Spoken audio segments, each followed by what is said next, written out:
Pastor అమ్మను చూసినందుకు లక్షలు కావచ్చు, వందల మంది దేవుడు దాసురాలను చూడడానికి వచ్చారు. దేవుడు ఎలా పోషిస్తున్నాడు, ఇంతమందికి ఆహారం దేవుడు ఎలా ఇస్తున్నాడు, ఇంతమందికి దేవుడు పాలు ఎలా ఇస్తున్నాడు, ఇంతమందికి కావలసిన అవసరాల దేవుడు ఎలా తీరుస్తున్నాడు. పాస్టర్ షూట్ వేసుకున్నాడు, బూట్ వేసుకున్నాడు, డబ్బులు బాగున్నాయి కావచ్చు అనుకుంటారు.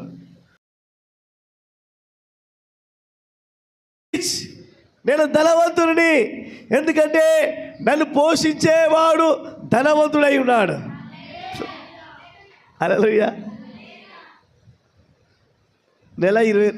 ఒక నెల 20 రోజులు అవుతుంది మేము కష్టాల గుండా వెళ్తున్నాం. మా అత్తమ్మకు హార్ట్ అటాక్ వచ్చిందని తెలిసినప్పుడు మేము హాస్పిటల్కు పరిగెత్తుకుంటూ మంచిర్యాలకి వెళ్ళాం. మంచిర్యాలకి వెళ్ళిన